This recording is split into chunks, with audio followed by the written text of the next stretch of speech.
Viete, že až 80% ľudí chodí do roboty len preto, alebo väčšinou preto, aby mohli platiť svoje účty?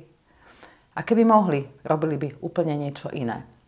Dnes som si pozvala do rozhovoru, do podcastu Odznova mladú dámu, ktorá zmenu urobila, vykročila a možno vedľa mňa sedí budúca slovenská rollingová. A som veľmi rada, že vás môžem privítať v rozhovore. Martina, vítaj v podcaste Odznova. Ahoj Martinka, ďakujem za pozvanie a pozdravujem divákov. Som rada, že môžeme takto debatovať na tú tému tej zmeny a toho vykročenia. Ty si celý život, teda väčšinu života pracovala v kancelárii na dobre platenom mieste manažérky. A než sa ale ponoríme do tohoto rozhovoru, ja mám pre vás takú, nechcem povedať úlohu, priatelia, ale povedzme takú hračku. Že skúste sa vy teraz v svojej mysli, ako nás budete pozerať, zamyslieť nad tým, čo by ste robili, keby neexistovali žiadne obmedzenia. Ani finančné, ani žiadne iné. Robili by ste naozaj to, čo dnes robíte? Skúste si len tú svoju myseľ takto pustiť. A poďme teda k tebe, Martina. Ty si teda pracovala na dobre platenom mieste, vlastne väčšinu života, celý život. A čo ťa na tom nebavilo, alebo čo ťa lákalo urobiť nejakú radikálnu zmenu a odísť z práce? Ja som vlastne vyštudovala právo a vlastne po škole som sa zamestnala v štátnej správe. A na začiatku som si myslela, že to bude len taká práca na chvíľu a že potom to ešte môžem zmeniť a niekde inde odísť. Ale nakoniec som vlastne tú zmenu robila len v rámci toho nášho úradu, takže tam som vystriedala viacero pozíc. Ale stále to bol iba ten jeden úrad. A po rokoch som si začala hovoriť, že ja som to ako taký škrečok v koliesku, že dookola stretávam tých istých ľudí, dostávam sa do tých istých situácií a riešim, ja neviem, tie isté konflikty alebo proste tie situácie sú veľmi podobné. Z práce utekám zase domov, vyzdvihnúť deti, uvariť večeru a ono deň za dňom stále pokračovala rovnako a nič sa nemenilo. A mne to začalo tak nejak prekážať a stále sme sa rozprávali o tom vlastne, čo v tej spoločnosti je zlé. Čo by mohlo byť inak, čo by mohlo inak fungovať a ako to zmeniť. Ale hovorili sme si, že vlastne tú zmenu ani nemáme ako dosiahnuť, lebo ak ja chcem tú zmenu urobiť na tých ľuďoch vonku a stále čakám, že ono sa to niečo zmení, ono to nikdy nepríde. Takže vlastne ja som najskôr ani nehľadala zmenu povolania, pretože mňa to na jednej strane aj bavilo, táto práca, a vlastne ma to aj naplňalo, robila som to dobre, viac menej si myslím. Takže vlastne nebol ani problém v tom, že by tá práca ma nebavila. Len som časom asi mala pocit, že neprináša taký ten úžitok pre spoločnosť, ak by prinášať mohla a zároveň som teda chcela niečo viacej. No, toto je zaujímavé, že pre spoločnosť a že ty si chcela niečo viacej, pretože podľa mňa my sme tvory emočné a myslím si, a teraz sa neuráz, že práca pre spoločnosť, niečo také vyššie, je také trochu, pre mňa je to klišé. Lebo najprv sme my. A najprv my musíme cítiť, že sme v tom svojom živote pre seba dosť dobrí, dosť, skrátka sme dosť. Tak ja by som sa radšej sem posunula, že áno, je vždy pekné mať taký ten zámer. Ja tiež hovorím, že týmito podcastami chcem vlastne prinášať také svetlo, nasvedcovať tie témy. Ale v prvom rade je to niečo, čo robím ja pre seba, Martina Valachová. Čo chcela pre seba v prvom rade Martina Janková? Ja som si uvedomovala, že ten môj život, ako bol rovnaký deň za dňom, že mám čoraz menej nejakých dôvodov vôbec usmievať sa. Aha. Že taká tá naozajstná radosť, proste taká tá živelnosť, že toto sa nejak vytratilo z toho môjho života. A chcela som to dostať späť. A ja som naozaj hľadala ten zmysel, lebo tú prvú polovicu života vlastne bolo môjim zmyslom ako keby hľadať pravdu a spravodlivosť. A myslela som si, že to v tej práci naplňam. A tým, že sa menila stále viac na takú byrokratickú, lebo celá tá elektronizácia systému vlastne priniesla to, že my sme už viacej robili tú menej odbornú prácu a neostával nám čas na to odborné, čo som vyštudovala, tak tým pádom sa strácal mi ten zmysel a ten zmysel som potom začala hľadať inde. A Ja keď som chcela podstúpiť tú zmenu, tak ja som začala najskôr robiť sama so sebou. A začala som sa snažiť proste, aby zo mňa bol iný človek. Takže ja som potrebovala trošku viacej radosti vniesť do toho života. A ono na to niekedy stačí veľmi málo. A ja som úplne tá prvá zmena, ktorú som urobila a ktorá bola tá úplne že najľahšia, začať sa celý deň len usmievať. Takže ja som chodila po uliciach ako také slniečko, usmiatá a zrazu sa mi len zdravili cudzí ľudia, usmievali sa naspäť. Zrazu mi proste vrátnik v práci povie, ako sa teší, keď prejdem tými dverami, pretože sa vždy na neho usmejem a hneď má krajší deň. To isté mi povedali potom v jedálni, kde som chodila každý deň, že nikdy sme vás nevideli nahnevanú a s vami sa vždy tak dobre cítime, keď vy prídete. Takže ja som videla, že taká malá zmena, ktorú som urobila na začiatok, vlastne ktorá bolo len to, že sa usmievam na svet okolo seba, tak priniesla odozvu. Tak, čiže to som rada, že som toto z teba teraz takto dostala a vyťahla, lebo my ľudia sme naozaj také, že emočné tvory. Je to v nás tak trošičku dosť potlačané posledné, povedzme, roky alebo aj 10 ročia, či už tou digitalizáciou, alebo možno aj tou retorikou tých, povedzme, hlavných médií, že máme tu nastavené určité jediné pravdy, jediné riešenia a tak ďalej. A tým pádom vlastne ideme a bežíme, mnohí ľudia, takým spôsobom, že nedáme zo seba naozaj to, čo cítime, lebo sa bojíme, že budeme pokutovaní, sankcionovaní, odsúdení, spoločensky vylúčení vlastne z tej spoločnosti. Takže toto je dôležité, čo si ty povedala, že si začala tú zmenu od seba a tým úsmevom. A ľuďom v dnešnej dobe chýba radosť. Povedz, vykročila si teda z tej práce a bolo to ale si rozhodnutie, ktoré sa v tebe nejaký čas rodilo. Čiže nie teraz každý, komu nesedí práca, má dať zajtra výpoveď. To určite nie a ja by som to po tých skúsenostiach ani neodporúčala.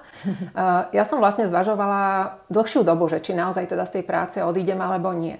Ale ono tomu predchádzalo to, že vlastne ja som už začala písať knižku a ja som nakoniec odišla až v čase, keď už bola tá knižka napísaná. Takže ja som najskôr musela urobiť tú prácu na sebe, zmeniť vlastne svoj postoj a to rozhodnutie dozrievalo, no poviem ti, možno aj 2 roky vo mne. Ono to trvalo naozaj dlhšiu dobu, pretože ja som si stále hovorila, a ešte počkám do Vianoc. A ešte počkám, kým budem mať teda tých presných 20 rokov odrobených, aby som to mala okrúhle. A počkám, kým sa vymení vedenie, možno to bude zase iné. A stále som si takto posúvala ten termín odchodu, pretože som nemala na to odvahu. Pretože som si nevedela predstaviť, ako ja zrazu vykročím do neznáma a zrazu budem robiť niečo iné. A ja som mala pocit celý život, že ako ja môžem robiť niečo iné, kde mňa by už prijali a či by som vôbec niekde na tom pohovore uspela. A stále som sa vedela takto spochybňovať. Až potom prišiel jeden deň, kedy mi jeden kolega povedal, že Maťa, prosím ťa, už tým prestaň. Ty sa takto nespochybňuj celý čas, pretože ty nás takto odborne aj ľudsky prevyšuješ, ty si takto vysoko a kdekoľvek pôjdeš, tak budú veľmi radi, že ťa tam majú. Takže ja som sa vtedy tak zháčila, že vlastne tí ľudia okolo ma vidia úplne inak, ako ja sama o sebe premýšľam. Tých pochybností mávame veľa. Ty si už povedala, že odchádzala si vtedy, keď už si mala prvú knižku napísanú. Ja som v úvode povedala, že možno vedľa mňa sedí slovenská Rowlingová. Lebo všetci veľmi dobre vieme, že ako táto pani, ktorá je autorkou totálne akože svetových bestsellerov, vlastne písala prvú knihu úplne na dne, čo vlastne ani nebol tvoj prípad. Takže priatelia Martina sa rozhodla, že bude spisovateľka, teda napísala už 2 knihy a budeme sa o tých knihách aj rozprávať. Ale vráťme sa teda ešte k tomuto rozhodovaniu a k tomu rozhodnutiu. Čiže rozhodovala si sa povedzme 2 roky a potom prišlo to rozhodnutie, že teraz. Čo ti išlo vtedy hlavou? Už si sa tak nejak oslobodila od toho, že jednoducho tá výplata nepríde? Lebo tam boli tam asi rôzne strachy. Takže čo všetko vlastne sa tebe vírilo v tej hlave a čomu si dávala to za a proti? Tak ja som asi také rozhodujúce momenty, kde som sa naozaj že rozhodla, že to fakt urobím, tí boli 2. Jeden z nich bol, keď sme sedeli na porade a mali sme kolegyňu, ktorá sa tak až osobne obúvala do nás a kde začala proste kritizovať človeka namiesto, aby sme teda vecne riešili. A ja som tam v tej chvíli sedela a keďže už som mala spracované niektoré veci, tak už som sa neurazila na to tak, ako by sa mi to stalo v minulosti, pretože už som si hovorila, že OK, toto je jej pohľad, ja si to neberiem osobne, ale na druhej strane, prečo by som toto mala zažívať znova a znova? Prečo by som znovu mala byť v takýchto situáciách a stretávať ľudí, ktorí sa takto správajú? A vtedy som si hovorila, že ja toto už nechcem znovu zažiť. Ale pritom s úplným pokojom, kde som už proste len mala takéto rozhodnutie, že viem, že toto už nie. A potom bol druhý moment, lebo stále to bolo ešte o tom, že dobre, toto nechcem, ale že teda čo ďalej? A ten druhý moment bol, keď som bola v lete s deťmi doma a keď sme sa tak rozprávali a rozoberali sme všetky veci o živote a ja som si hovorila, že vlastne aj počas materskej som takto bola s nimi doma a učila som ich spoznávať život a stále sme sa veľa rozprávali a že toto bolo obdobie, ktoré sa mi veľmi páčilo, kde proste som to milovala učiť ich tie nové veci. A bola som úplne naplnená a nikdy som si ani len nespomenula v tomto období na tú svoju prácu a nechýbala mi. Takže vlastne prečo by mi mala chýbať teraz, keď odídem? A vtedy viem, že som tam sedela v tej kuchyni a hovorila som si, že tak radšej si vyberiem toto. Radšej si vyberiem ten život s mojimi deťmi. Ako keď mám chodiť do roboty, ktorá mi už nedáva zmysel. A ty si teda vždy chcela písať a keďže si teda začala písať, tak prečo práve detské knihy? Vieš čo, vôbec to nebolo tak, že by som vždy chcela písať, že by to bol nejaký môj sen. Lebo sa hovorí, že chudobný spisovateľ. Vieš, že to ľudia to majú tak zaramikované, že spisovatelia sú ľudia, ktorí jednoducho málo kedy zarobia nejaký peniaz, ale ich to tak akože ťahá a tak. Takže toto ma zaujíma, že či tam bol ten sen s tým spätý, že spisovateľ a prečo deti? Nebolo to tak, že by som to mala ten sen od detstva. Aj keď teda ja som ako dieťa písala nejaké básničky, tam som vyhrala nejakú súťaž, ale nebolo to úplne, že toto by som ja v živote chcela robiť. V práci som písala veľmi dlhé texty a často sme sa už tak smiali zo seba, že to už sme mohli rovno aj knihu napísať, keď takéto dlhé píšeme. Ale stále to bolo len také teoretizovanie. Nikdy som to nejak nebrala vážne. A potom som si raz pozrela video, nejakú dlhú prednášku Joea Dispenzu. A keď som videla, čo rozpráva a zrazu mi tak docvakli všetky tie veci, ktoré on hovorí, všetky tie múdrosti, ktoré som celý život aj počúvala, ale nikdy som to nejak akože nespracovala, stále mi to tak nedochádzalo. A zrazu to tam bolo a ja som sedela a hovorím si, wow, tak toto ja chcem robiť, toto ja chcem ľudí učiť. Toto im môže absolútne zmeniť život k lepšiemu. A tiež som si uvedomovala teda, že aj mne sa už ten život menil, keď som niektoré zmeny urobila. Ten úsmev chcela som to, napríklad to bol taký ten začiatok, ale videla som, že aj ten môj život sa zmenil a že to vidia ľudia okolo mňa, ktorí mi to hovorili, že som sa nejak zmenila, že je to iné. Takže vôbec neplatí, že človek sa nemôže zmeniť počas toho života, môže sa zmeniť a môže sa zmeniť aj zásadným spôsobom, ale musí na tom pracovať. Takže ja som si vtedy povedala, že toto chcem ľuďom ukázať a bola som taká, že wow, teraz to odozdám celému svetu a všetci to musia vedieť a všetci budú mať krásny, úžasný život. Áno, to hovorí Maroš Vagom, sme minule robili rozhovor vlastne aj na túto tému, že tá autenticita, ale že to teraz neznamená, že vybehnem a teraz ako začnem toto kričať do sveta, lebo prakticky ľudí nezaujímajú tí iní ľudia sa zaujímajú o seba. Áno. Takže ako prebiehalo toto štádium, keď si chcela vlastne to všetkým ukázať. Ale ja hlavne to ani nemôžem hovoriť tým druhým ľuďom, lebo kým oni nie sú na to pripravení, tak oni nedostanú to uvedomenie, ktoré prišlo ku mne tiež postupne. Na to si musí vlastne každý prísť sám tým svojím životom, tou svojou skúsenosťou. Takže tak ako to ku mne postupne prichádzalo jedna tá pravda za druhou, tak to bude prichádzať aj k tým iným ľuďom. Takže zbytočne by som kričala do sveta a snažila sa im ukazovať a takto to robte a toto vám pomôže. Nebolo by to dobre. Ale my keď sme sa tak rozprávali medzi sebou s kamarátmi, tak sme si hovorili, že prečo sme my tieto veci nevedeli skôr? Prečo nás toto neučili už v detstve? Čo konkrétne teraz hlavne myslíš? Povedz. Čo je táto vec? Ktorá? Takéto sociálne správanie medzi sebou, že nemám si brať veci osobne, že si mám dávať pozor, čím krmím svoju myseľ, že nemám hodnotiť druhých, lebo sa v nich môžem mýliť. Také tie veci proste, ako sa správať v tých medziľudských vzťahoch, A čo nám to prinesie, aké budú tie reakcie okolia, prečo je to také dôležité. Lebo ono sa to tak povie niekde medzi rečou, ale nikdy sa to ako keby nedovysvetlí tak, aby naozaj to uvedomenie mohlo tam prísť. A my tie deti často podporujeme v tom, aby boli súťaživé, my ich hodnotíme v škole od rána do večera, toto si urobil zle, takto si to mal urobiť, tam sa pozri, ako to urobil henten. A tie deti sú neustále porovnávané. A oni si z toho zoberú to, že jednak budú mať pocit, že ja nie som dosť dobrý, lebo ten vedľa je lepší odo mňa. A jednak potom majú pocit, že stále musia prekonávať niekoho iného. Že nemôžu urobiť chybu. Že stále musia byť dokonalí. A potom tie vzorce, ktoré sa im tam zapíšu, sú už na celý život. Takže akákoľvek ďalšia situácia, do ktorej idú, tak znovu im to tam podvedome bude nabiehať. Neurobil som to dobre, ešte som to mohol inak, ešte neviem dosť, ešte by som mal pridať. Takže ja som to chcela ukázať tým deťom, že vlastne ono to tam vzniká. Že nebudem to učiť tých dospelých, tí musia na sebe pracovať ako keby sami, ale môžem to odovzdať tým deťom, ktoré už od malička si to môžu v sebe nastavovať inak. A to je úplný unikát. Aj preto sa venujem tej tvojej tvorbe a tým tvojim knihám. Nedávno si mala krst. A musím povedať, že vidíte, ja som snívala, že budem herečkou, to sa mi síce nesplnilo, potom som si to poopravila, že teda moderátorkou a Martina mi prakticky dala prvý oficiálny moderátorský kšeft, ktorý som veľmi rada urobila pro bono, pretože sa mi zdá, že to, čo robí, má svoj význam. Ale vždy, keď sedím s Martinou, tak vlastne ja ju vidím v tej fáze, kde ja som bola, povedzme, pred tými 6-7 rokmi dozadu, keď som vykračovala a tiež som bola plná tých strachov a som premýšľala, ale ako to budem robiť, čo to vlastne budem robiť.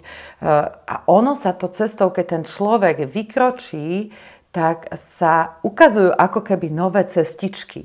Aj ty to tak máš? Že ty si vykročila pred rokom a pol a ukazujú sa ti tie cestičky dnes inak? Ja som úplne na začiatku hlavne mala pocit, že ja tú cestu nevidím. Že ja som si stále hovorila, ale ako to mám urobiť? Veď ja to chcem urobiť, ja idem do toho, ale ako?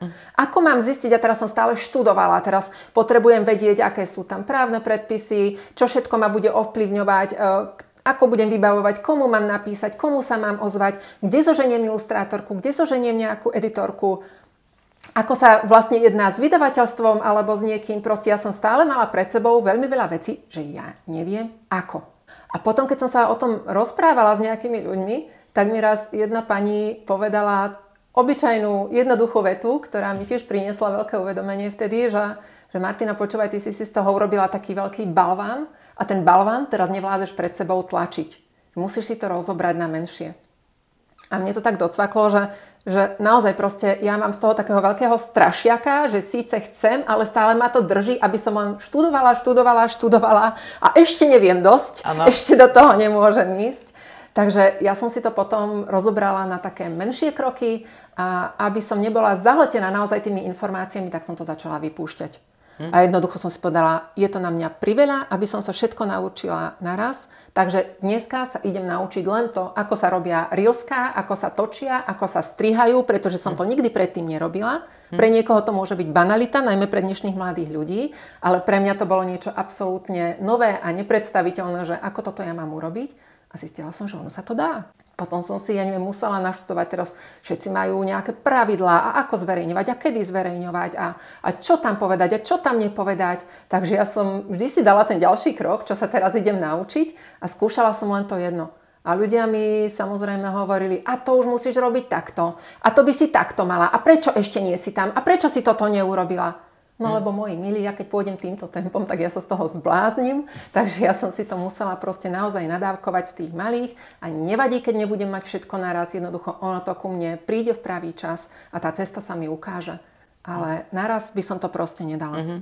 Tak keď sa vám už teraz toto páči, čo Martina rozpráva, budeme pokračovať ďalej v tom rozhovore a pôjdeme ešte viacej do hĺbky a hlavne aj toho, čo sa týka vlastne ovplyvňovania detí. Tak ako to ona presne povedala, že niekedy naozaj jedna veta môže akoby zabiť smerovanie toho človeka, toho mladého človeka, pretože si to zoberie za svoje, že je to tak. A ono to tak nemusí byť. Takže Martina napísala už 2 knihy a my ich tu máme aj pri sebe. Chcem vám to len takto ukázať. Jedna sa volá Maťko a záhada dreveného domčeka, to je prvá kniha. A tá druhá vlastne vychádza práve teraz čerstvo. Maťko, kde je náš poklad? A keďže ja zvyknem a veľmi rada robím takú osvetu, tak knihy nájdete na www.matajanková.sk, čiže Maťa Janková, alebo bez mäkčenia, dám to aj do titulku, aj do opisu videa. A my sme sa s Martinou dohodli, že keď by ste chceli vyskúšať pre svoje deti, knihy sú ideálne od veku 5 do 9 rokov, tak? Áno, približne tak. Pre svoje deti, alebo vnúčence, alebo do školy, alebo do vašej škôlky, tak keď dáte v tom objednávkovom formulári, lebo Martina to nemá ako klasický e-shop, čiže vypíšete tam meno, adresu a napíšete tam také čarovné slovíčko poklad, všetko veľkým, tak dostanete aj výhodnejšiu cenu. Nájdete tam potom ešte nejaké ďalšie veci, ktoré Martina vyvinula. A všetko je v takej rubrike, ako sa to volá, produkty? Či? Obchod. Čiže na webe www.matajanková.sk v tej sekcii obchod nájdete, čo sa všetko u Martiny kúpiť dá, pretože ty robíš aj besedy, urobila si také nejaké domino, tam máš, pokladnička je teraz vypredaná ako položka, ale to, čo sa mne páčilo a v čom môžeme nadviazať teraz na tú debatu je, ty chodíš na tie besedy a toto keď ukážeš na kameru, ja z toho potom urobím aj tak, aby to bolo bližšie vidno, taký malý návod, ktorý ale vôbec nie je len pre deti. Áno. Toto mám vlastne k téme daj pozor, čím krmíš svoju myseľ. Tak. Pretože považujem za veľmi dôležité práve to, že aké informácie my celý deň prijímame. A my si na to často vôbec nedávame pozor. Ono sa to na nás valí celé dni, proste ide to z televízora, ide to od kolegov, ide to od priateľov, od rodiny. Z každej strany celý deň nasávame informácie ako taká špongia. A pokiaľ si tieto informácie my nezačneme triediť a vyslovene si kontrolovať, že čo k sebe púšťam, tak jednoducho za chvíľku z toho máme v hlave totálny guláš a potom to ovplyvňuje aj to, ako premýšľame o tých veciach ďalej. Čiže ak ja celý deň budem nasávať len správy o niečom negatívnom, tak budem negatívne aj premýšľať ďalej o tých veciach. A ako náhle premýšľam o tých veciach negatívne a som ovplyvnená strachom, hnevom a podobnými emóciami, tak samozrejme ja sa v tom potom necítim dobre. A keď sa necítim dobre, tak reagujem podráždene na ľudí okolo mňa, som reaktívna, čiže idem cez tú emóciu namiesto toho, aby som premýšľala Takže tým, čo idem robiť. Nevytváram, ale reagujem, tak? Áno. Idem vyslovene reaktívne, proste príde mi prvá emócia, niekto mi niečo povie a ja sa urazím, nahnevám a okamžite zareagujem a až po chvíli si uvedomím, že mohla som to urobiť aj inak. Takže ono to celé začína pri tom, aké tie informácie na začiatku príjmame. A ja vám toto teda ukážem, ja to ukazujem deťom na tých mojich besedách. To, aké informácie prijímaš, od toho potom závisí, ako o veciach okolo seba premýšľaš. Podľa toho, ako o veciach premýšľaš, tak sa potom cítiš a na základe tých pocitov ďalej konáš a vyhľadávaš nové informácie. A podľa toho, aké informácie k sebe pustíš, tak budeš o veciach premýšľať, tak sa budeš cítiť, tak budeš následne konať. A takto ideme znovu a znovu, deň za dňom, každý jeden deň. A pokiaľ to ja niekde už vedome nepreruším a nezmením, tak sa v tom nebudem cítiť dlhodobo dobre. Teraz mám až zimomrievky, lebo vlastne je to také odznova.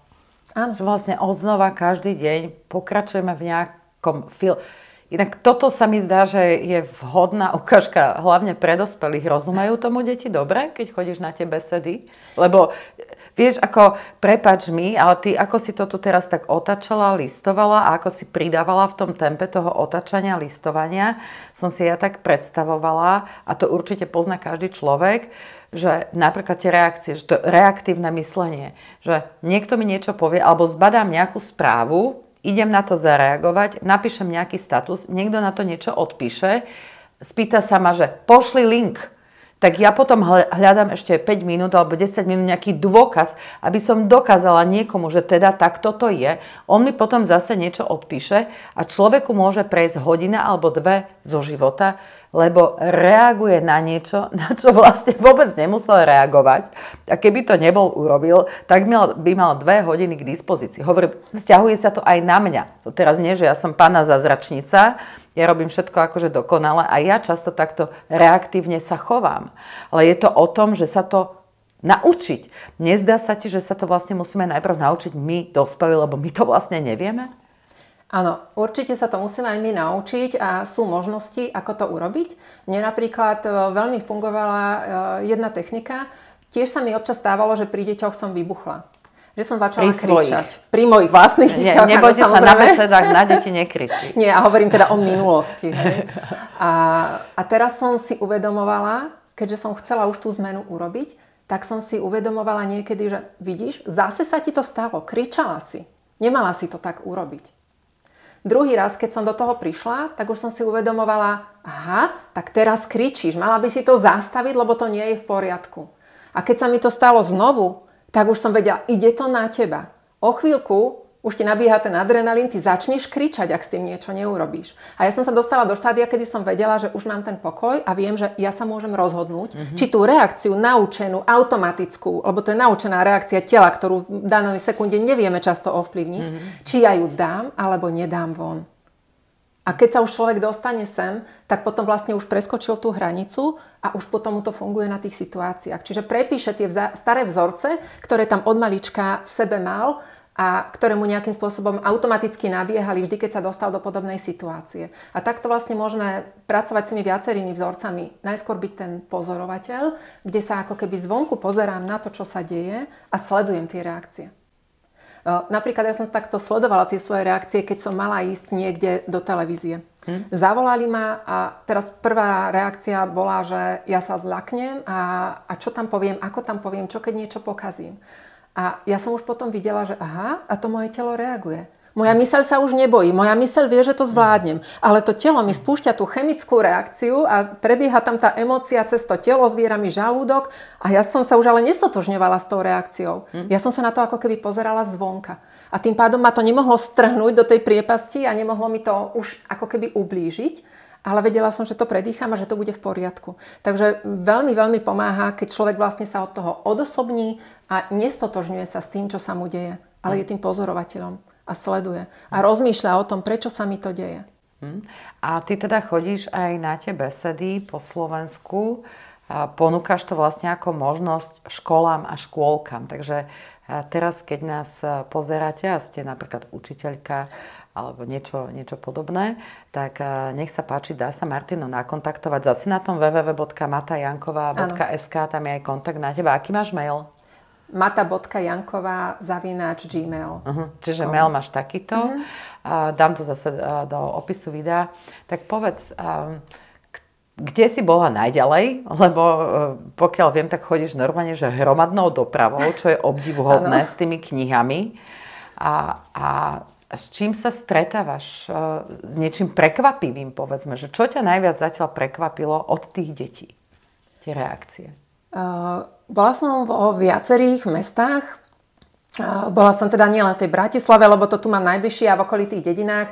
Bola som aj v Leviciach, v Nitre, v Banskej Bystrici, v Skalici a v ďalších. Teda myslím, že tá Banská Bystrica bola zatiaľ tak najďalej, ale uvidíme. Tak ten okruh si postupne zväčšujem. Tých besied som rátala, že už ich bolo takmer 60 za ten jeden rok, čo sa tomuto venujem, takže už celkom dosť. A tie deti, chodím tak aj akože predškolákov, alebo ten prvý stupeň, po tretiu, maximálne štvrtú triedu občas. A oni dokážu naozaj počúvať celú tú hodinu, že pani učiteľky sa niekedy boja, že či oni vydržia tú pozornosť tak držať. Ale my keď sa začneme čítať ten príbeh a cez ten príbeh si to potom následne vysvetľovať, tak tie deti sa zapájajú. Oni každý chce k tomu niečo povedať, každý sa chce vyjadriť, každý chce povedať, o čom on sníva, aké má ciele, čo by si chcel splniť v živote. Čiže tie deti sú ešte také plné toho nadšenia, že ešte to chcú celé odovzdávať a na tom prvom stupni najmä sú také ešte, že ešte majú v sebe ten život. Ešte sme im ho neokresali o to, že aby sa zaradili Ako ja som si raz vypočula vetu, že Martina, prosím vás, vy sa už spamätajte a zaraďte sa. Tak ja sa veľmi zaradiť asi neviem. Ja si stále chcem ísť to svoje, tak aby mne to dávalo zmysel, aby ja som videla, že to, čo robím, je dobré pre mňa a že je to dobré aj pre ľudí okolo. Že to má ten presah. Áno. To, keď rozprávaš o tej radosti, už som spomínala, minule som robila rozhovor so sestrou Adely Banašovej s Máriou, ktorá sa venuje tarotu. A tam som práve rozprávala taký ten príbeh, že ja už tu doma v tejto mojej, akože v tomto mojom podnikaní sedím 8 rok za počítačom, výhľad mám na ulicu, teraz aj ty vidíš ten výhľad, keďže točíme u mňa.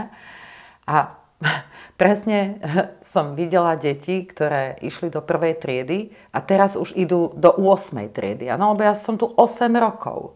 A videla som to malé, poskakujúce, radostné dieťa s tou natriasajúcou sa školskou taškou, ako si poskakuje a vidím dnes toho osmaka. Ako tak ide, hej, hlava sklonená, či do mobilu, alebo len tak. Že čím to je, že sme schopní sa zbaviť tej radosti počas vlastne tej prvej fázy života.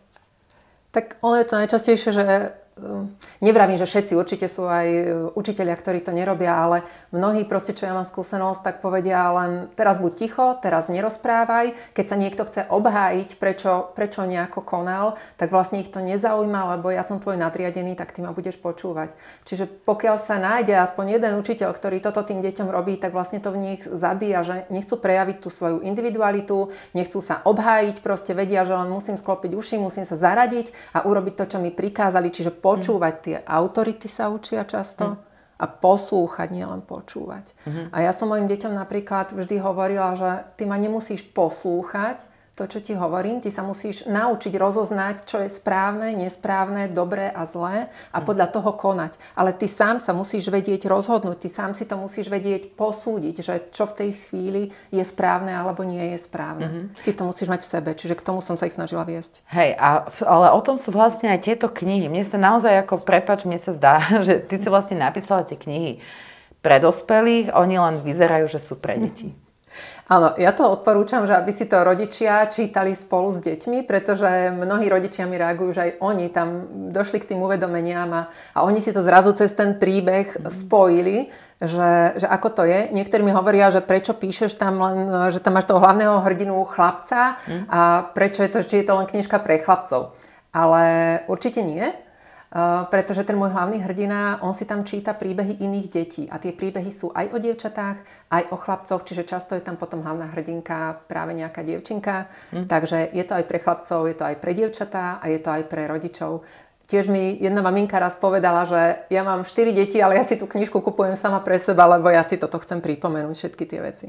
Pripomenúť, ale možno, že aj nájsť taký ten nový spôsob, ako komunikovať s tými deťmi, lebo ja si pamätám, keď som bola malá, a to nielen, že ja, aby to teraz nevyzeralo, že mňa likvidovali doma a nič mi nedovolili.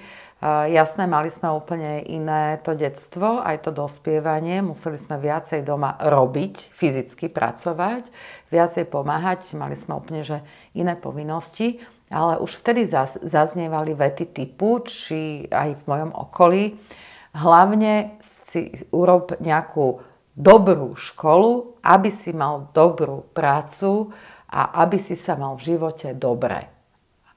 Čo znamenalo skončiť nejakú normálnu vysokú školu, kde sa dá dobre uplatniť. No, tak môj sen bolo to herectvo. Keďže račkujem a nevyslovujem správne R, tak som na tú školu ani nemohla ísť. Takže som sa vybrala takým tým klasickým spôsobom, že gymnázium a tak. Ale nechcem rozprávať teraz o sebe. Chcem len pripomenúť, že toto je veľmi časté dodnes. Že nájdi si niečo, kde sa dobre uplatníš, kde si nájdeš dobrú prácu. Lenže dnes sa tá doba tak veľmi mení, že veci, ktoré ja som robila pred tými 8 rokmi, napríklad som sa naučila mnoho nových vecí už dnes ich netreba, lebo to urobí umelá inteligencia. Že keby som to chcela robiť dnes podľa toho istého kľúča, ako ja som vykročila na tú moju cestu, tak už ten kľúč je špatný, pretože už nefunguje. A ako vlastne urobiť to, aby si tí ľudia uvedomili, že to najdôležitejšie je práve tá tvorivosť, dobre sa vedieť zorientovať, nech je tá doba akokoľvek. A to ty v tých knihách riešiš. Tak oni si to musia najskôr na sebe odskúšať, pretože boli rôzne múdra a pravdy, ktoré ja som aj v živote občas počula, ale nedávalo mi to zmysel. Napríklad tam bolo, že keď sa ti nepáči, čo sa okolo tebe deje, čo ti ľudia hovoria, ty musíš zmeniť sama seba. Ja mám zmeniť sama seba? Veď ja to mám správne, však ja chcem pre každého len dobro a spravodlivosť a takto to má byť a oni nedodržali pravidlá a stále som bola len v tomto, že vlastne oni musia so sebou niečo urobiť, však ja chcem len to dobro. Ale oni to takto nevideli. A ja som proste celý čas, keď som v tomto žila, tak som vlastne bola v silnom odpore proti tomu, čo sa deje. A neustále som sa len bránila a bojovala som s tými situáciami. A nedochádzalo mi proste, že čo s tým môžem urobiť. Alebo bolo, že sa mám sústrediť na to pozitívne. Jak na pozitívne? No na čo budem riešiť to, čo funguje? Ja potrebujem riešiť to, čo mi nefunguje, takže som celé dni rozprávala o tom, čo nefunguje, o tom, čo sa nepodarilo a tým pádom som si to znovu a znovu tvorila nevedomky, pretože som netušila, že je to takto ešte v tej dobe. A takýchto vecí proste bolo viacej, sústrediť sa na prítomný okamih. Jak na prítomný okamih? Však to sa nemám zaoberať tým, čo bolo, však potrebujem vedieť, čo bolo, aby som sa vedela nastaviť do budúcnosti.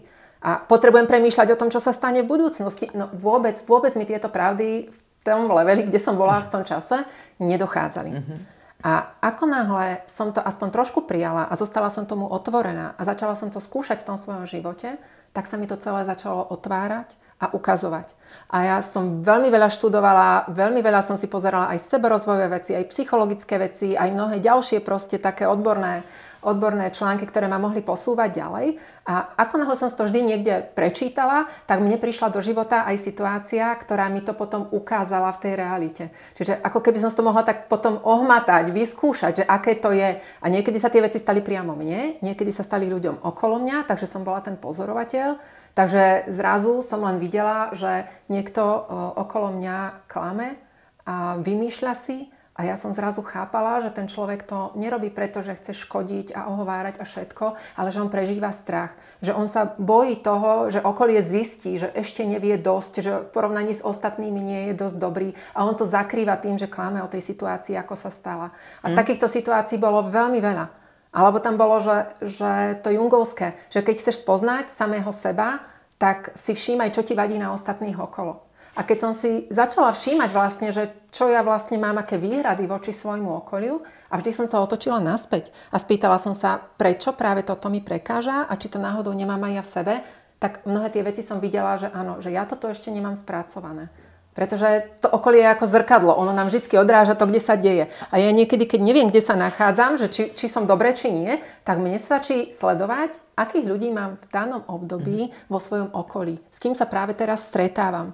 Pretože tí ľudia sú väčšinou naladení na rovnakú vibráciu vyslovene ako ja. Čiže akúkoľvek tému si riešim, keď si riešim tému hojnosti, či budem mať dosť peňazí, tak zrazu okolo mňa sú ľudia, ktorí to majú zhruba rovnako. A na tom, čo by som poradila im a čo by som im mohla v takej situácii povedať, tak to len musím otočiť a poradiť to sama sebe. No znie to veľmi jednoducho, ale podľa mňa to je akože parádny kus roboty na človeku, keď sám človek má cez toto prechádzať a hlavné sú teda aj tie strachy, to, čo si tu spomenula, to slovíčko. A napríklad to slovo hojnosť, dnes už existujú ako každé druhé video na YouTube je ako si kvantovať hojnosť, aby ste žili v dostatku. A ľudia si to tak predstavujú, že sadnem si doma v obývačke, napríklad na stoličku, a teraz si to nakvantujem, hej, že si predstavujem, že ležím pri mori, ten dom, z ktorého vychádzam, je môj a tak ďalej, ale to už veľa odborníkov upozorňuje, že takto veci nefungujú. Že to nie je to tudy cesta nevede, ako by povedali bratia Češi. Tak ako vlastne? Áno. Ako si to ty mala napríklad s touto, že hojnosťou, strach? Predsa len na úvod sme povedali, 20 rokov si pracovala v štátnej, ináč protimonopolný úrad, v štátnej inštitúcii. Normálne presne ti prišla výplata každého, koľko toho vám chodilo? 7. 7. Tak. Takže dnes točíme a o pár dní by prišla výplata. Ale ona teraz už nepríde. Prichádzali tie strachy. Ako si im dovolila vlastne prichádzať a ako si sa s nimi rozprávala a máš ich dodnes? Tak na začiatku, ako si aj predtým spomínala, tak tí ľudia mi začali hovoriť, že ale s tým nerátaj, že na tom nejak zarobíš. To budeš rada, ak budeš vôbec na nula, že väčšinou je každý v strate. A potom počasie, už keď som to robila a ma stretli, tak sa ma pýtali, že no čo, už si našla nejakú poriadnu robotu? A ja som vysvetlila, že ja si žiadnu inú robotu nehľadám proste, lebo ja chcem robiť toto. Ja sa chcem stretávať s tými deťmi, chcem písať tie knižky, možno v budúcnosti aj pre dospelých. Začala som teda knižkami pre deti, ale uvidíme, kde ma to zavedie. A ja chcem s týmto pracovať ďalej. Čiže ja si nehľadám znovu nejakú prácu. Ja neviem, možno, že tam niekedy zase skončím. To v dnešnej dobe ešte nemôžem vedieť. Ale zatiaľ teda nič konkrétne nehľadám. A tie strachy samozrejme... Na začiatku bolo odhodlanie. Takto by som to povedala. Čiže ja som vedela, že tak teraz odchádzam a potom som odniesla tú výpoveď do podateľne a prvé, čo ma šokovalo, že oni nejako nezareagovali. Nič. Proste ja som ju tam položila, oni ju zaevidovali a ja si vravím, že a to sa ma ani nespýtajú, prečo, ani nič. Však po tých rokoch, ako pre nich to nič neznamená. Pre nich proste ten môj krok, kde mne sa zdá ako obrovský a zásadný, tak pre nich taký nie je. Čiže že to bolo také, že ma tak prvé prekvapilo. Vravím, OK, tak asi musím znížiť tú dôležitosť toho celého, čo sa deje. A ja som zo začiatku bola viac menej v pohode. Aj keď som teda počúvala, že na tom nezarobíš, že si neviem, to je vaša realita, to mne nepodsúvajte, to ja nebudem riešiť. Ale potom aj keď manžel začal teda hovoriť, že ako zaplatíme hypotéku ďalší mesiac, tak vo mne tie strachy ako keby na chvíľu spustil. Ale ja som mala jedno veľké šťastie, že krátko predtým moja kamarátka potrebovala pre niekoho poradiť, čo s panickými atakmi, čo s depresiami. Takže my sme mali rozdiskutované tieto témy dopodrobná, čo pomáha, čo by mohlo zabrať, na čo sa sústrediť. A v momente, keď teda mne to asi dvakrát sa mi dokonca stalo, že naozaj sa mi spustil ten panický atak, tak ako som čítala o ňom, že ono to existuje, tak mne sa to spustilo v tom čase, ale ja som už videla, že aha, zase to moje telo reaguje, zase tu niečo prebieha a vedela som proste, že čo s tým urobiť. V tom čase som si napríklad našla, že som začala kresliť. Ja som celé dni kreslila. Ja som si proste dala 2 týždne alebo koľko a ja som len kreslila a nezaujímalo ma nič iné a vôbec som sa nezameriavala na to, čo bude, ako bude. Proste nie. Ja som si robila vyslovene sama sebe tú terapiu, aby som sa dostala do psychickej pohody a keď už som sa do nej dostala, tak som mohla potom znovu robiť tie ďalšie kroky a znovu som si mohla naštudovať všetko a pokračovať. Ale ono je to tak, že ono nestačí vedieť, kam idem. Samozrejme, je to veľmi dôležité a na začiatku treba presne vedieť, aký je ten môj cieľ. Pretože ak idem do lesa a neviem, kde chcem z toho lesa výjsť, tak ja budem blúdiť po tom lese a stratím sa tam. A možno vyjdeš, keď budeš mať šťastie. Možno, ale toho vie, kde vyjdem a možno nie vôbec tam, kde by som chcela ísť. Možno s troškou náhody áno. Ale ono ako prvé je vždycky vedieť, kam idem a aký je ten môj cieľ, že čo chcem dosiahnuť. A potom si už môžem povedať, že zhruba aké kroky k tomu vedú a jeden za druhým tie kroky potom naplňať. Takže zhruba aspoň orientačne ja potrebujem vedieť, kam kráčam, aby som sa od toho neodklonila a ono potom už prichádzajú tie veci, ktoré vás vedú, ktoré vám ukazujú, či ste na správnej ceste. A mne chodilo veľmi veľa synchronicít, vlastne od momentu, kedy som si prvýkrát prečítala v jednej knižke, že to existuje a že čo sú to tie synchronicity, tieto náhody, ktoré vlastne nie sú náhodami, tak vlastne odtedy sa mi naozaj stávali stále znova a znova a ukazovali mi tú cestu. Ja mám takú jednu moju obľúbenú, ktorú teda rozprávam aj deťom na besedách a to je, že písala som príbeh, ktorý mal byť o tom, že vždy máme na výber. Nech sa nám stane čokoľvek, máme na výber, ako sa zachováme, ako na to zareagujeme. A tento príbeh som si vymyslela, že bude o 2 dievčatkách, že to bude o dvojičkách. Pani učiteľka ich zoberie do lesíka a povie im, aby si z lesných materiálov vyrobili nejaké obrázky, proste zo šišiek, z vetvičiek, z kamienkov, z čohokoľvek. A jednej z tých dvojčiek potom ten obrázok zničia. A bude dôležité, ako ona na to zareaguje a že toto bude v tom príbehu. A potom jedného dňa, jak som to mala takto premyslené, tak si hovorím, že nie, to bude dlhé, to tam nedávaj, potrebuješ tam veľa postav, skús to nejak inak, tak som si takto v hlave to premyslela cestou domov z práce, urobím to inak, nedám tam ten príbeh. Prišla som domov a hovorím môjmu synovi, že prosím ťa Tomáško, ešte mi rýchlo povedz, čo dneska bolo v škole a ja idem napísať to, čo som vymyslela.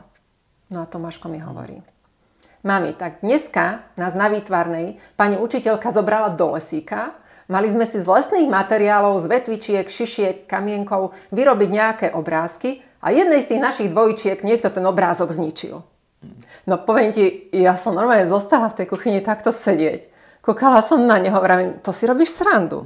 To sa nemohlo naozaj stať, veď presne takto som to mala vymyslené a zrazu mi to tá realita takto poslala, že ono sa naozaj stala tá istá situácia, ktorú ja som mala premyslenú do príbehu. A ja som to zobrala tým pádom ako znamenie, že ten príbeh má byť v tej knižke, že takto to tie deti dobre pochopia, že im to na tom viem krásne vysvetliť, že aká bude tá reakcia následná a tým pádom sa ten príbeh tam dostal.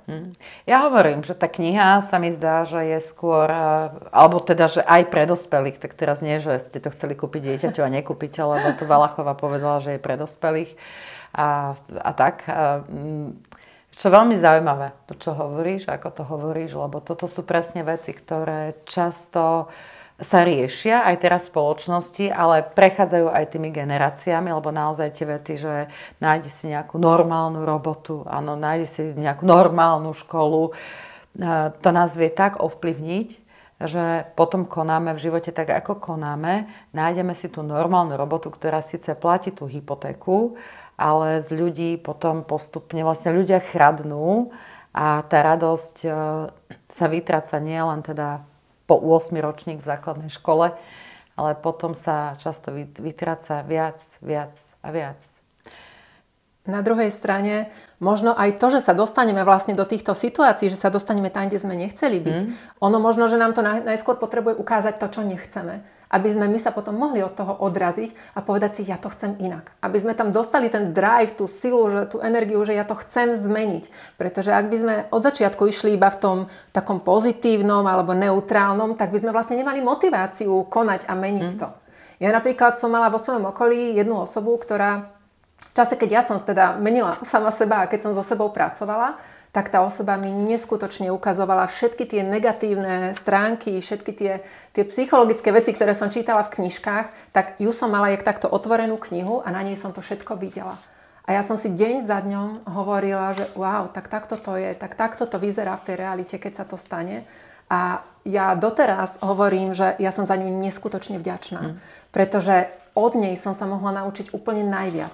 Vďaka tomu, že ju som stretla, tak som si mohla spracovať to, že neber si veci osobne, neurážaj sa, ja neviem, nerozplač sa, nenahnevaj sa, keď ti niekto niečo povie. Ja keby som ju tam nemala, ja sa to nikdy nenaučím.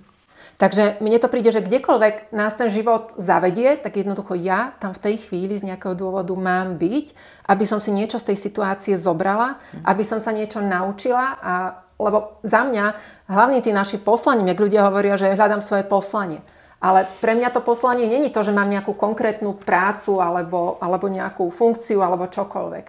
Za mňa je to poslanie to, že mám si nájsť, čo potrebujem v sebe spracovať, čo sa musím naučiť, aby som sa stala ako keby lepším človekom a toto si môžem v hociakej práci sa naučiť. Ja neviem, keď mám napríklad nízke sebavedomie, tak mne je úplne jedno, či si to sebavedomie budem liečiť na úrade, alebo proste niekde v škôlke, že budem učiteľka, alebo či si ho budem niekde vo fabrike liečiť, to je úplne jedno. Tie situácie jednoducho ku mne prídu, tak či tak. Ja som tam napríklad mala, že ja som celý čas chcela, že ja v tom nechcem byť sama. Ja chcem nájsť človeka, ktorý bude spolupracovať, aby sme mohli ako keby spolu zdieľať tú radostnú energiu z toho, že tvoríme, že niečo nové prichádza. A mne stále nechodil ten človek. A mohla som si kvantovať, koľko som chcela, ten človek mi neprichádzal. A ja som si hovorila, prečo to je. Ale myslím si takto spätne, že možno mala pravdu moja kamarátka, ktorá mi hovorila, že ty sa možno práve toto máš naučiť. Aby si to dokázala urobiť sama. Aby si sa dokázala za seba postaviť, obhájiť a aby si prebrala ako na seba celú tú, v podstate aj zodpovednosť. Lebo vieš, keď som v nejakej pozícii, kde mám nad sebou nadriadeného, a kde mám určité veci dané, že takto a takto sa to robí, tak ja som v tej mojej komfortnej zóne. Tú zodpovednosť preberá za mňa niekto iný. Ja si urobím svoju robotu, niekto preberie zodpovednosť, niekto to urobí. A potom zrazu zostaneš doma. A tá zodpovednosť je na tebe. Ty si musíš určiť, čo budeš celý deň robiť, ty si to musíš rozplánovať, ty si musíš byť vlastným šéfom, aby si aj dodržala to, čo si stanovila, nie že to necháš len napísané na papieri. A zrazu musíš ty stáť za sebou, ty musíš ľuďom písať, ty musíš s nimi komunikovať a to je niečo úplne iné, čo si predtým nerobila. My sme napríklad včera tak s manželom sa bavili, že vlastne všetko to, čo ja som sa 20 rokov učila, mi je zrazu ako keby na nič. Ako myslím tie odborné veci v práci, lebo ja ich zrazu nemám ako použiť v tej novej. A ja vlastne začínam od nuly a úplne od začiatku, kde si musím ako keby nanovo vybudovať tú svoju osobnosť. Od znova. Presne tak. A je to úplne iné. A keď to porovnám napríklad s tým môjim manželom, lebo ja ho často používam ako príklad, pretože on je môjim presným opakom a v mnohých veciach aj vzorom, tak on precestoval už takmer 100 krajín sveta. Čiže vyše polky sveta. Veľmi lebo krajín je tuším 195 či 198, teraz neviem presné číslo. Takže už vyše polovicu. No, takže má toho za sebou naozaj veľa a bol v situáciách, ktoré by som naozaj nechcela zažiť, kde bolo zemetrasenie, bol pri Fukushime v čase, keď tam hrozilo, že vybuchne. Čiže naozaj ja cestoval často sám a on išiel do tej akcie a on bol zvyknutý žiť ako keby na okraji tej svojej komfortnej zóny. Takže on je úplne v pohode s tým, že prispôsobím sa aktuálne situácii, čo sa teraz deje a bude to tak, alebo to bude tak. Proste on okamžite zareaguje, ide a koná. Ja som bola ten opačný typ. Ja som si žila v strede svojej komfortnej zóny a nedaj Bože sa priblížiť k jej okraju, pretože tam už mi niečo hrozí, tam už je to nebezpečenstvo. A keď teraz takto zostanem doma a mám zrazu všetko riešiť sama, tak mi to začne odpaľovať všetky tie nespracované veci, ktoré som v sebe mala. Takže aj preto ja hovorím, že nie je dobré, aby človek len tak bezhlavo odišiel z práce, ktorú robí, alebo z tej situácie, v ktorej je, pokiaľ si to naozaj nezváži a pokiaľ už nemá v sebe spracované aspoň väčšinu tých všetkých strachov a tých vzorcov, ktoré si z detstva nesie, ktoré mu potom môžu uškodiť. Pretože ja som sa takto naozaj v jednom momente až zľakla, keď mi jedna pani povedala, že inšpiroval ju ten môj príbeh a ona okamžite teda chce odísť z práce.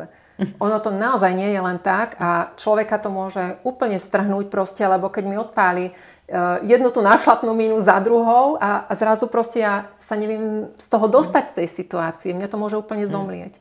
Takže ak chcete odísť, ja som za to, že áno, choďte si za svojimi snami, ale najskôr si skúste spracovať aspoň niektoré z tých svojich najhorších, najnepríjemnejších vzorcov, aby vás to potom nezomlelo. Toto je veľmi dôležité, čo si teraz povedala. A je to taká akože veľmi podstatná vec. A uvedomujem si to aj na sebe. Každé jedno slovo, ktoré si teraz hovorila, z veľkej časti akoby si hovorila o mne. Že keď som sa púšťala na túto svoju životnú cestu, tak áno, tie rána, ja si ich dodnes pamätám. Tie prvé rána, aké boli, že je tam na začiatku takéto veľké odhodlanie. A najväčší problém podľa mňa u ľudí, ktorí sa aj vyberú na takúto cestu, je ten, že si zabudnú dať ten priestor pre seba. Že sa tak do toho vrhnú a tak chcú dokázať sebe aj svetu, že im to vyjde, že zabudnú oddychovať. Toto napríklad skoro zložilo mňa. A je to veľmi podstatná vec, že naozaj si tam nadstaviť všetky takéto záležitosti okolo toho života, že ako to bude vyzerať, ako to bude plynúť, lebo vy ráno, keď stanete, vy vlastne kvázi nemusíte nikam ísť. Vyzerá to také super, také slobodné, ale keď ste na seba príliš nároční, či už na ten výkon alebo výsledky, si môžete nadstaviť tak veľa tej práce, že ako hovorí bývalý šéf Microsoftu, Jan Mühlfeit, že zničiť vás môže aj to, čo milujete. Že som veľmi rada, ale za toto upozornenie, ktoré si dala, že význam tohto podcastu bol inšpirovať, motivovať. Možno budem rada, keď si naozaj kliknete tú stránku www.matajankova.sk a s tým kupónom poklad si zadovážite to, čo vlastne Martina napísala. Ale ten veľký význam nemá byť v tom, že teraz majú dať všetci hromadne výpoveď a vtrhnúť do života, ale naozaj začať trošičku premýšľať nad tým, či robím, čo ma baví, ako by som to mohol spraviť a keď si teda spracujem nejaké tie veci, tak sa vybrať týmto štýlom. Povedz, pre mňa napríklad bolo podstatných zo pár ľudí na celej tejto ceste a dodnes veľmi podstatní sú. že dávno by som bola skončila a presne viem, kedy by som bola skončila.